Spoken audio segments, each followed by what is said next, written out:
Lalan top चुनाव यात्रा powered by ITC sunrise मसाले, स्वाद बिहार का।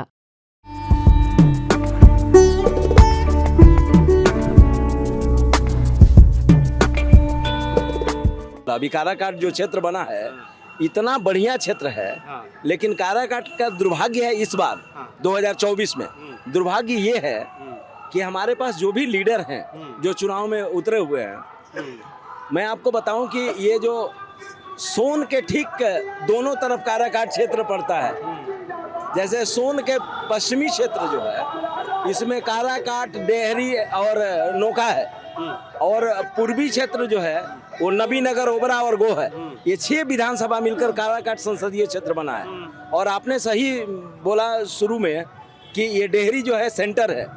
तो जब ये परिसीमन काराकाट सिर्फ एक पंचायत है। हाँ, ये परिसीमन जो हुआ था तो डेहरी का ही नाम पहले था, डेहरी लोकसभा के रूप में। लेकिन दुर्भाग्य ये है कि डेहरी में 15 ऐसे लीडर हैं इस लोकसभा और विधानसभा से मैंने जुड़े हुए 15 ऐसे लीडर हैं जो इस शहर में रहते हैं, लेकिन उनको डेहरी से लगाव नहीं है। पवन भैया कई लोग बोल रहे हैं कि बहुत लगाव होगा। अब देखिए क्या है, पवन जी रील के लीडर हैं। रील के लीडर है, जैसे बोलते हैं रील की दुनिया से आए हैं। तो एक इंस्टाग्राम वाले लीडर एक रियल लीडर और एक रील का लीडर। अब कोई भी डेवलपमेंट, जैसे एक अभिनेता होता है, एक नेता होता है। तो ये क्या है कि बिहार में हम लोग लीडरशिप खो दिए हैं। हमारे लीडर जितने भी थे वो डीलर हो गए हैं। They are dealing everything and they are taking commission. इसीलिए ये पूरा उद्योग बंद पड़ा हुआ है। अच्छा। और मुझे ऐसा लगता है कि ये रील वाले के आने से एक फायदा हुआ है कि ललन टॉप को हम लोग देखते थे सिस्टम में, दूर दूर देखते थे। तो जैसे बोलते हैं ना कि खुशबू। गलत बात, 2020 चुनाव में भी हम 3-4 वीडियो किए हैं यहाँ के। नहीं, तो यहाँ हम नहीं, हम बताते हैं।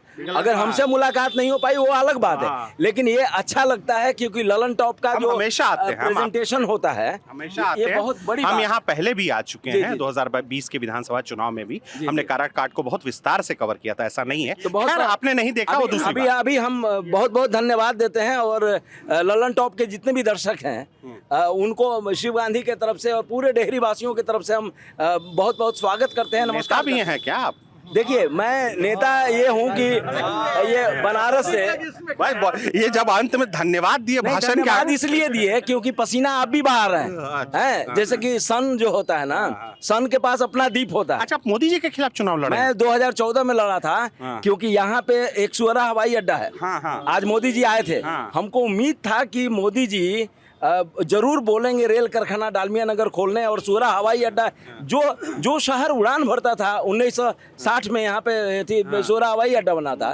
तो जो शहर उड़ान भरता था आज़ादी के पहले, और उसके बाद ये शहर एकदम बिक गया। तो मेरे कहने का मतलब आखिर कौन, who is the responsible? Main कारण है कि देखिए, सबसे बड़ी बात है कि उपेंद्र कुशवाहा और यहाँ के और जो पार्टी के नेता हैं सपनों में भी नहीं सोचे थे कि इतना हाईलाइटेड आदमी कोई निर्दलीय यहाँ से खड़ा हो जाएगा। और सबसे बड़ी बात यह है कि पवन सिंह को नाम के लिए मुहताज नहीं है, पवन सिंह के साथ मूवमेंट भी बहुत ज़्यादा है। सबसे बड़ी बात है कि उपेंद्र कुशवाहा अपने टेन्योर में अगर काम किए होते, अब उनको अफसोस हो रहा है। अगर वो 2014 से लेकर 19 तक सब थे, अगर वो सही में मेहनत किए होते, पसीना बहाए होते, तो आज उनको खून बहाने की जरूरत नहीं होती।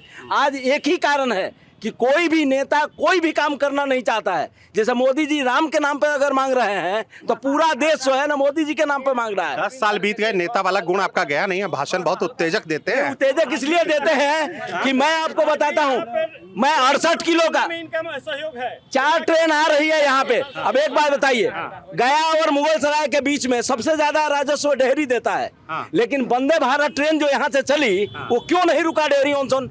इसलिए नहीं रुका क्योंकि हमारा सांसद उपेंद्र कुशवाहा या उपेंद्र कुशवाहा के एक्स थे अपोजिट महाबली सिंह, किसी ने कोई प्रयास नहीं किया। छेदी पासवान ने प्रयास किया तो यहाँ से भी ट्रेन ले गए और वहाँ वंदे भारत रुकी।